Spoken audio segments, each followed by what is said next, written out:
Buenas tardes, hoy es el octavo día del mes de la madera de la Boca y estamos entonces trabajando en conmemoración del Día Internacional de la Madera, que se instituyó a nivel de las Naciones Unidas desde el año 2013, y en este caso nosotros estamos trabajando específicamente la madera en la Boca. Con lo cual hay diferentes actividades que vamos a estar viendo, ¿no? Pero principalmente estamos trabajando con un cronograma realmente muy intenso y todo el mes.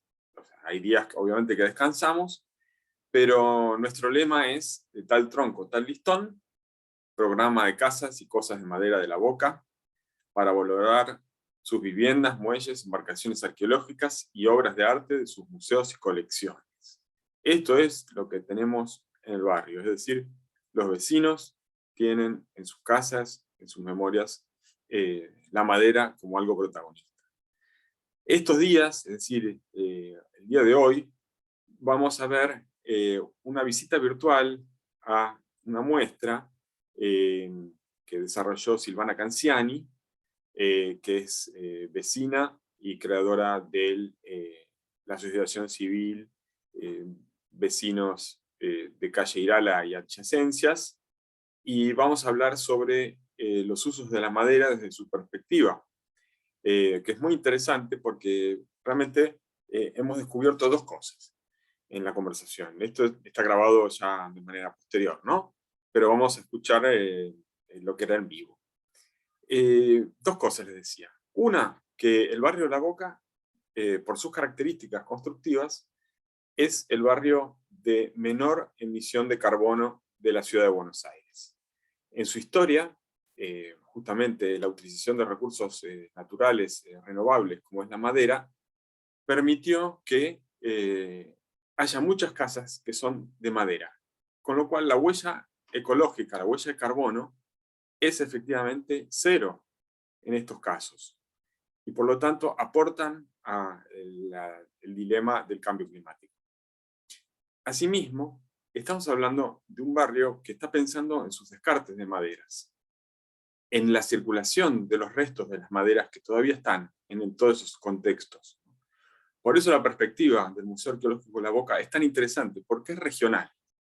Y de esta manera estamos desarrollando nuestras actividades. Ese es nuestro lema: de tal tronco, tal listón. Así que, sin otras palabras, voy a dar paso entonces a algunas imágenes de la muestra virtual de Silvana Canciani, Peces y Barcos, y comenzaremos con el audio.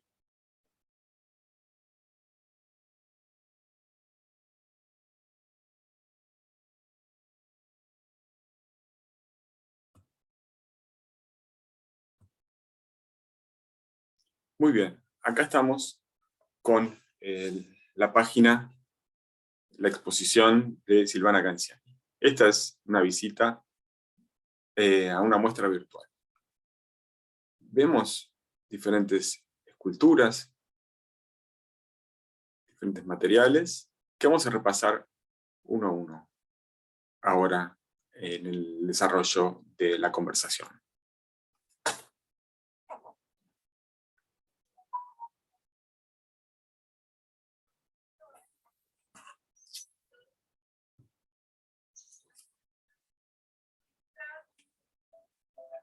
Esas cosas se mostraron ahí una noche que hubo mucha gente, la verdad.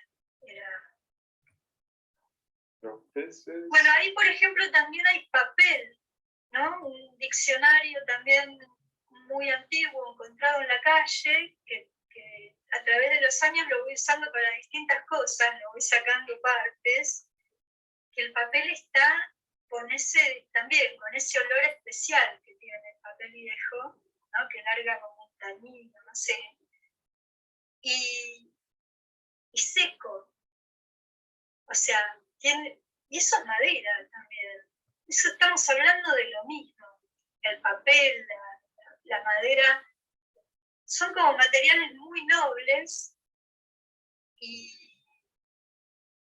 que nada, yo no me puedo deshacer fácilmente de eso, entonces para justificarme les encuentro estos lugares que le habiliten seguir estando, ¿no? Que no sea basura tirada en el fondo o acumulada en algún lado. Bueno, no sé. Después... Ahí está, sí, sí. Sí, justamente hablábamos del papel, como hay papeles con más celulosa o más tanino, entonces a mayor cantidad se va pareciendo cada vez más a la madera, el papel mismo, y es más caro también, ¿no? ¿Es más caro? Y al que tiene más celulosa, entiendo que sí. Cuando se produce en la actualidad. Claro, sí, sí. No por viejo. No por viejo, no.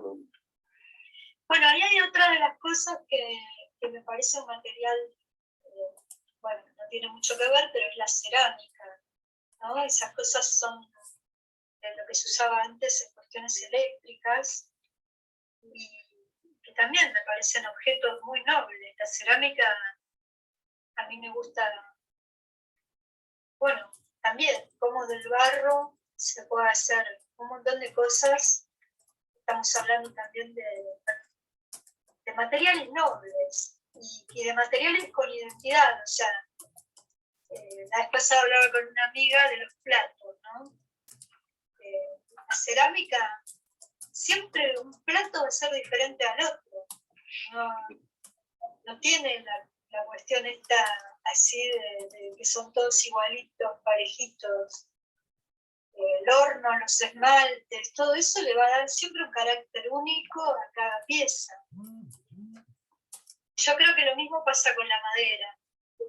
Después otro de los puntos que habíamos hablado y que me parece interesante es que hace muchos años había un proyecto para que la ciudad aplique lo que se denomina deconstrucción, ¿no?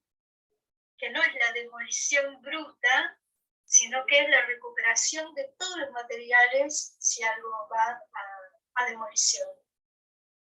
Que no es solamente las maderas, los marcos, como recuperan lo que hacen las demoliciones, gracias a Dios, porque si no también eso iría, y muchas veces va a los rellenos sanitarios, o sea, es un pecado.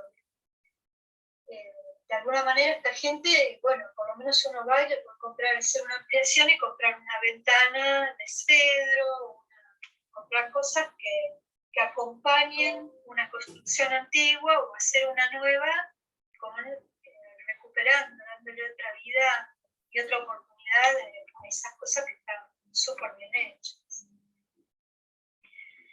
Y bueno, esta ley no prosperó como debía, porque en eso también se podían recuperar hasta los ladrillos, que también, lo mismo que la cerámica, es algo que son, bueno, casi como un individuo cada uno en sí mismo. Bueno, de hecho había ladrillos de mayor tamaño antes que los que conocemos ahora. Hay distintas calidades, bueno, todo eso yo creo que también tenemos un largo camino para que las cosas que aún tienen una utilidad, que tienen una huella, también como se dice ahora, de energía, de carbono, de esfuerzo puesto también ahí y de trabajo, esas cosas se recuperen y tengan una utilidad y tengan un uso productivo. Absolutamente, sí. Pero bueno, podríamos decir que el barrio de La Boca, por estar construido de madera, sería uno de los ambientalmente más sustentables de toda Buenos Aires. Y desde ese punto de vista tiene una huella de carbono o por lo menos nula o negativa, muy baja, y que no tiene el resto de la ciudad. Así que ahí tenemos un punto a destacar, creo fundamental y a destacar, porque digo, las oficinas de cambio climático ya existen y se supone que van a fomentar este tipo de comportamientos entonces, ¿no? Pero bueno, ya conocemos cómo son nuestras instituciones y cómo las instituciones culturales son parte de nuestra vida cotidiana, ¿no? Pero bueno, la verdad que muy interesante. No sé si alguien quiere hacer una pregunta bueno, si no, podemos avanzar un poco más, ¿no, Silvana? Porque, por ejemplo, yo sé que hay sectores del barrio que, por ejemplo, en Armandarias y California me dijeron que hay que hacen sillas, por ejemplo, ¿no? Todavía tengo que ir a buscarlos allá. ¿Dónde los están? hermanos López. Ahí va, los hermanos López, sí, sí. Los López. Lo que pasa es que los hermanos López hacen sillas en cantidades industriales. No paran su producción, o por lo menos cuando yo los consulté no la paraban para hacer pequeñas series. O sea, para mí no funcionó. Pero bueno, está bárbaro que exista. Sí. Obviamente. No sé, que hagan sus cosas. Sí, también hay sectores que, digamos, como están cerca de los depósitos fiscales, entonces tienen muchos pallets, estos de madera. Y entonces hay como pequeños grupos de personas que trabajan desarmando los pallets, ¿no? Y hay, digamos, es como que el barrio del pallet, más o menos, un sector de por allá por Vuelta de Rocha. Sí. Una vez le escuché a alguien una expresión que me causó mucha gracia, que se podía hacer dulce de pallet. Dulce de pallet. De tantos que había. Así es, sí. Sí, lo que pasa es que también en nuestro país se fomentó hace ya como 30 años, o tal vez un poco más, las plantaciones de salignia, ¿no? Que es un eucalipto de rápido crecimiento, y es una madera que no sirve para muchas cosas. Sirve para las plantas de celulosa, para esas cosas. Entonces, y para pallet también. Pero es una madera que cuando se seca, se va secando, va virando. Entonces, no tiene la calidad que necesita, que se necesita para un mueble, para algo que va a ser de un uso humano, digamos, cotidiano. Son maderas de muy baja calidad. En su momento, en aquel momento de la carpintería, se hicieron algunas pruebas para ver si servían para hacer tablas de madera de asado, ¿no? Ah, sí, sí. No, tampoco. O sea, por más que venían supuestamente secadas, saben que hay secaderos de madera también. Pero las maderas también, para hacer maderas preciosas, tienen todo un periodo de estacionamiento que es de muchos años, o toda esta cuestión artificial de los secaderos.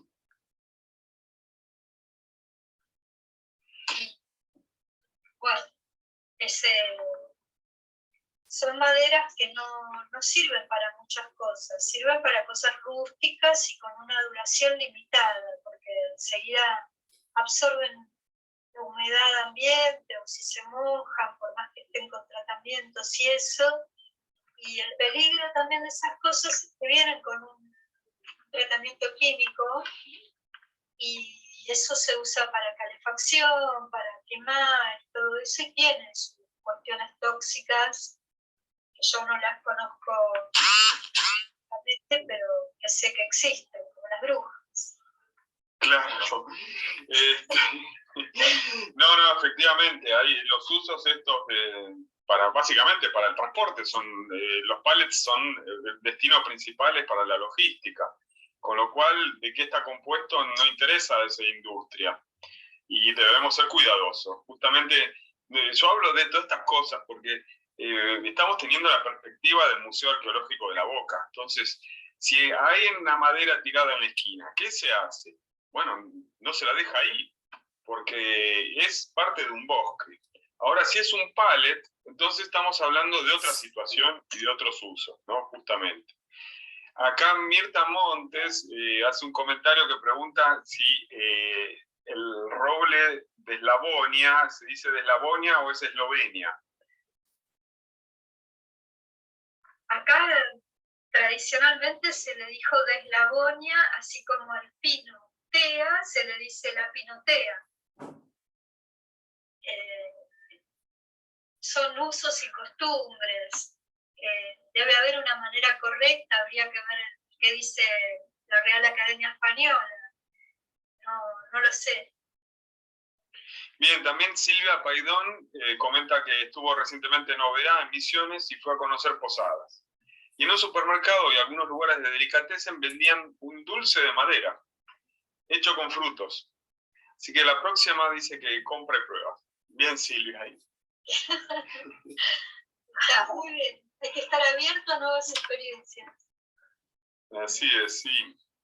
Bien, entonces, bueno, la verdad que, como dicen los docentes, justamente los maestros del barrio La Boca le dicen a sus alumnos, por lo menos yo presencié eso, en un secundario nocturno, cuando todavía no había secundario diurno público, ahora lo hay, ¿no? También tiene que ver con esto que hablábamos de Casa Amarilla y el uso de los terrenos públicos, y bueno, se construyó la primera escuela secundaria durante el día, pues si no había que usar un edificio a la noche. Yo estuve en ese día a la noche y compartí con una jornada con los maestros, y los maestros le decían a sus alumnos: miren, ustedes están en un barrio que tiene ventajas comparativas, decían en esos términos de los 90 también, ¿no? Decía, porque acá tienen toda la historia, es el lugar que otros barrios no tienen, ¿no? Y así que destacar eso desde el Museo Arqueológico de La Boca como un valor social y colectivo, y qué bueno, entonces nos refiere justamente a construir las instituciones culturales. En este caso tenemos el mes de la madera, un material que está alrededor de nosotros, está con nosotros, nos soporta, lo leemos, lo vemos, lo pintamos, pero que en la foto del pasado se veía llegar barcos, barcazas, chatas, todas llenas de madera, y desembarcaban en los muelles. Eran inundaciones de madera casi. Y hoy, bueno, hay que volver a buscar porque hasta los aserraderos ya no están en la ciudad autónoma, están afuera de Buenos Aires, ¿no? Hay que irse cada vez más lejos para encontrar eso. Yo acá en Barracas, en Belezar Fiel y Olavarría, todavía queda, había lugares de madera. Cuando yo era chico eran rollitos gigantes que venían en camiones, y había muchos aserraderos. Lo que me acuerdo eran maderas filipinas, las maderas que venían del norte, de Paraguay, de Misiones, de Bolivia, Mara, por ejemplo, Mara boliviana, que es la de cedro, pero bueno, ya no queda nada de eso. Todavía queda un lugar chiquitito que se puede construir madera, de quebracho y algo de pinotea, que ellos trabajan, que justamente queda ahí, justo en la entrada de lo que sería hoy el mercado de las flores, y antes estaba la parada del 59, o estación Buenos Aires. Lo digo como referencia a un lugar donde puedan conseguir todavía, por ejemplo, quebrachos, tablones grandes. Por otro lado, quería preguntar qué tipo de maderas originarias, pues tanto de Buenos Aires o de Argentina, se encuentran en las construcciones de La Boca. Por ejemplo, cuando yo era chico, en Entre Ríos, me acuerdo de haber ido a pescar y encontrar en los años 80 con un viejito que hacía los botes de madera, y me parece, no recuerdo mal, que usaban timbó, inclusive era media tóxica, que eran las maderas también que quedaban. No sé si se escucha bien, porque estoy caminando hacia el colectivo, salía del trabajo. Bueno, y no sé si el timbó, por ejemplo, servía para la navegación. Me parece que sí, que yo recuerdo que era. Pero ¿qué otras maderas se encuentran en las construcciones? Vos ahí nombraste el taldé. ¿Qué otras maderas autóctonas se encuentran en las construcciones de los barrios? Mirá, Desde nosotros tenemos identificado el quebracho y el algarrobo. Pero la verdad es que también faltan estudios de botánicos, ¿viste? De maderas locales, ¿no? Estamos hablando. También hay que decir que el barco de Puerto Madero, el barco mercante, y además de tener las maderas propias del mismo barco, tenía un montón de maderas de la costa. Así que ahí hay una colección botánica también muy importante que está, bueno, justamente hoy está en el barrio de La Boca, ¿no? El barco. Para analizar. Sí, para analizar. Claro, me imagino que cuando hay algún problema técnico, sobre todo en el Río de la Plata, que es mucha arena y lugares bajos que no se conocía, quedaban encallados y agarraron una sueltada, que ha hecho percha, me imagino que utilizarían madera de las que había acá. Por eso te consulto el tema del timbó, porque me acuerdo que era tóxico, que el viejo nos contaba que no lo podía usar. Pero bueno, las maderas que usaban para el bote viejo, el tipo hacía botes de como se hacían en 1900. Sí, no, pero del timbó justamente era de los que se hacían las canoas. Los guaraníes hacían canoas de un solo tronco ahuecado de timbó, justamente, mirá. Sabía que estaba esa madera, por eso te preguntaba si había buenas construcciones. En La Boca todavía no la hemos encontrado, no. ¿Qué era eso? Buenísimo. De todos modos, a mí me gustaría, ya no sé si estamos cerrando, que haya una reflexión también sobre lo que descartamos, ¿no? O sea, tal vez habría que poner también el ojo en cómo descartamos la madera. Es como preguntarle, Silvana, es como preguntarle a un arqueólogo, ¿qué es lo que tira? ¿No? Claro, ¿cómo la tiramos? ¿No? Pero también por ahí reflexionar, bueno, en mi caso por ahí inusual, ¿no? Se aferra a los pedazos de madera, pero me parece que también por ahí tendríamos que largar alguna onda, no sé, alguna cosa para que la gente piense o de alguna manera tenga otra forma de descartar sus maderas. El 31 de diciembre, por ejemplo, me pasó algo muy particular. Salí a hacer las compras para la noche de fin de año y me encuentro que en Suárez, entre Montes de Oca y Patricios, había por todos lados pino Brasil pintado de gris, tirado al lado de un contenedor, cordón. Era como que estaba sembrada la madera, como que alguien no quiso poner toda la madera junta y la fue sembrando en 3 cuadras. Después me di cuenta que era de no sé si va a ser una verdulería, una despensa o qué, que armaron, achicaron, no sé qué, y tiraron. Yo tenía ganas de ir a buscar el auto. O sea, todavía sin saber para qué iba a servir. Dije, sí, hubiera servido para cambiar, ¿no? O sea, ese fibrofácil horrendo que se dobla todo por esa madera. O sea, entonces, también por ahí podríamos hacer un llamado a que la gente descarte de otra forma la madera de la que se quiere descartar. Sí, yo tengo contramarcos, tengo pedazos de madera que voy encontrando, pues llega un momento que por una cuestión de lugar o espacio no da más. Entonces, supongo que le pasa a todo el mundo, que junta por ahí algo de madera y no la puedes sostener mucho en el tiempo, pero yo obviamente que la puedo regalar, pero tendría que haber algún lugar donde se pudiera reciclar eso o preservar. Efectivamente. O una red de carpinteros. Tal cual, Bueno. Sí, yo más, mirá, tengo una amiga que es carpintera y en cualquier momento se la llevo, pues ya no la puedo tener. Pues tengo 2 contramarcos, tengo algunos pedazos de pinatea grandes, pero tengo un momento que en mi casa... No hables más que voy a tu casa a buscar cosas.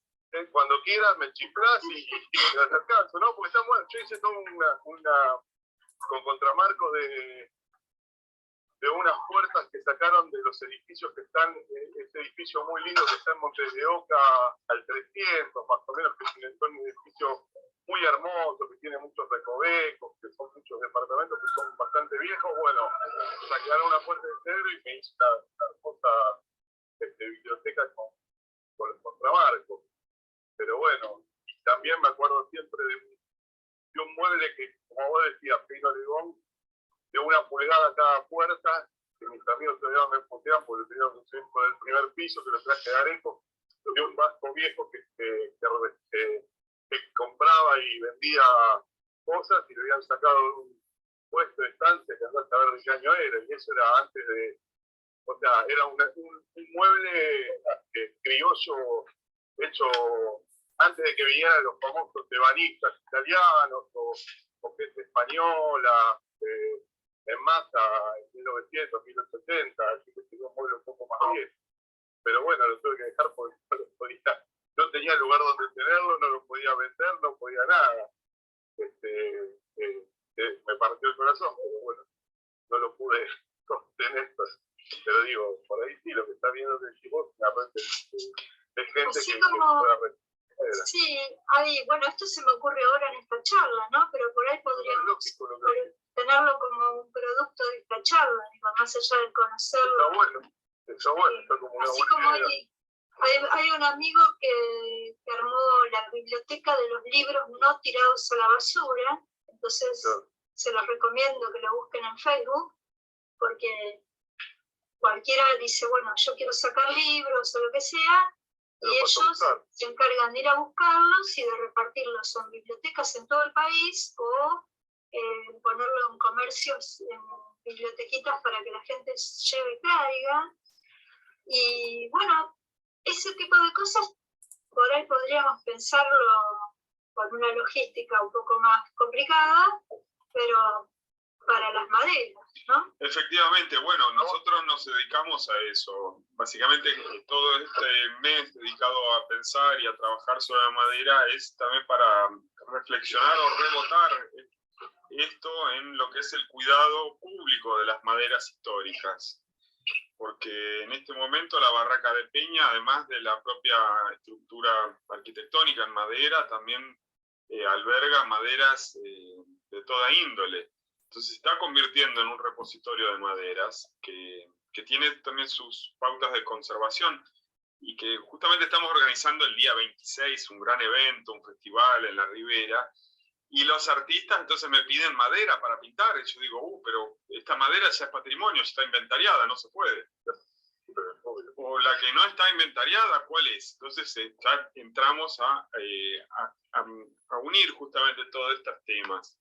Y como dijiste recién, como producto de esta charla, está muy interesante pensar en esos circuitos, ¿no? de circulación de los materiales. Es decir, una red de carpinteros sería interesante, pero también hay que comprender qué problemas tienen los carpinteros hoy, ¿no?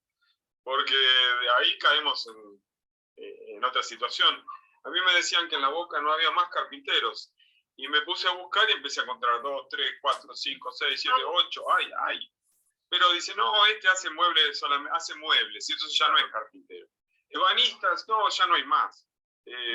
Y vas a los lugares y están las máquinas ahí atendidas por sus propios nietos, pero están sin funcionar ya. Entonces, ¿no? Las máquinas de aspiración de la serrín, la sierra, todo, ¿no? Eso también pasa, bueno, yo lo viví en la fábrica, ¿no? Que la tecnología es obsoleta también, ¿no? Se pone obsoleta con respecto a las, porque son también muy caras las máquinas. Claro. Para renovar, para los carpinteros. Y bueno, el otro tema es esto que vos decías, es el acopio. Es más, me ha pasado de carpinterías que cerraron porque no podían pagar más el alquiler. Entonces, mover todo eso, en general la provincia, también es un costo altísimo. Bueno, nos debemos los espacios para la madera, entonces. Ahí está. Está bueno pensado. Sí. Está bien pensarlo de la manera de hacer una red de acopio de madera descartada, pero que sea valorada. Sí. Y es importante, no vas por la calle y te querés llevar todo, pero bueno, no podés. La función social de la madera, tendríamos que ponerle, ¿no? Y ese ya es un tratado, ¿no? Parece bien catedrático. Estoy recordando las cantidades de madera que vi esta semana tirada más de 4 puertas. Además, bueno, eso, ¿no? Uno pasea por Buenos Aires y ve, muchas veces decimos, con esto te podés hacer lo que hacer. Porque la gente tira cosas, bueno, mismos mis vecinos. Yo hice una ampliación con una puerta hermosa, o sea, tengo todas las puertas iguales gracias a que un vecino que le descerebró y sacó una puerta que hermosa, ¿no? Que me parece como que empezar a educar en cuanto al valor que tiene ese tipo de cosas, o sea, que dan identidad, que es un material noble. Me parece que hay una cuestión de educación. Mi hermana, por ejemplo, trabaja en la biblioteca del Normal del 5, y por ahí hay libros que tienen tirado, y no tienen idea del valor que tiene, un lugar histórico, un archivo sobre educación bastante grande, y todo un laburo que llega un momento. A veces corto. Si no, sí, se no cortó un poco. eso, por más que uno haga fuera, en algún momento vamos a tener que dejar el lugar y que mi hermana, por ejemplo, trabaja en la biblioteca del Normal número 5, ahí en Barracas, en el Colegio Arcamedia. Y hay una biblioteca que, por ejemplo, ella me contaba el otro día, tiene libros de 1700. Los profesores de ese establecimiento eran Ricardo Rojas, intelectuales del principio de 1900. Digo Ricardo Rojas porque me acuerdo ahora, pero y tiene una biblioteca con libros de 1700 y la gente por ahí viene y dice, tira esos libros que no, como que son viejos y los chicos no los leen. Un delirio. Pero bueno, es una cuestión de educación. Me parece que en algún momento hubo una valoración de ese tipo de cosas y cada vez se torna más difícil. Sí. Me parece que todo el tema de que hay como una a pesar de que tenemos 10 millones de boludeces para informarnos, cada vez me parece que va como para atrás en algunas cosas, qué sé yo. O sea, bueno, esperemos que no, ¿no? Porque estamos poniendo este esfuerzo para que justamente no sea así. Pero me parece que tiene que ir por ahí, ¿no? Y para valorar también, bueno, ya vamos a tener la charla de Casa de Chapa y Madera, y bueno, yo creo que también tiene que ver mucho con que la difusión del patrimonio se hace como, o se entiende, está mal comunicado como una cuestión de élite, y no es así. Entonces, todo lo que es patrimonial se lee como que es, bueno, ahora está muy de moda decir europeizante, como si uno se pudiera desvestir la identidad que tenemos, ¿no? Así que creo que hay mucho que hacer también desde la cuestión de la comunicación con respecto al patrimonio. Y estas son las cosas que me parece que, más allá de contar una experiencia personal y que puede ser valioso para alguno, la cuestión, por ahí, como te decía la vez pasada, Marcelo, a mí me es más fácil hablar de lo colectivo que hablar de lo individual, por ahí pensar en esas cosas que en definitiva por ahí son políticas públicas, ¿no? Lo que estamos tratando de pensar son cosas que nos atraviesan a todos como sociedad y que no importa si lo entendés mejor o peor, sino que te quepa de la misma manera. Y bueno, ahí creo que resumiendo serían estas dos cosas. Totalmente. La circulación y el acopio de la madera y la comunicación de lo que es patrimonio, sacándolo de la cuestión elitista. Perfecto. Bien, ahí tomo nota también, estoy tomando nota. Por favor. Bueno, creo que por hoy entonces estamos y Este mes continúa, mañana miércoles 9 a las 5 de la tarde vamos a hacer una transmisión en vivo desde la exposición de la colección Mose de Gustavo López, que está ahí en el Palacio Lezama, en Guinea. Así que vamos a ver más, ya un montaje, una exposición, y bueno, cómo fue retratado por los artistas el paisaje de la madera, de la vegetación, de los árboles en la ribera, ¿no? La recomiendo mucho, yo la vi, vayan porque aparte vale la pena, está muy bien iluminada, así que no es lo mismo que ver en virtual, pueden pasar y verlo, la verdad que es súper interesante. Muy buenas obras hay, muy buenos autores. Bueno, entonces... Agradezco esta oportunidad porque uno se pone a pensar en plural, lo que tiene de bueno es esto, ¿no? Que se van como disparando ideas, uno se va motivando a pensar las cosas de otro lugar y creo que eso, habilitar siempre espacios para comunicarnos y eso es lo que tiene de enriquecedor. Así que muchas gracias, Marcelo. Bueno, muchas gracias a todos entonces por estar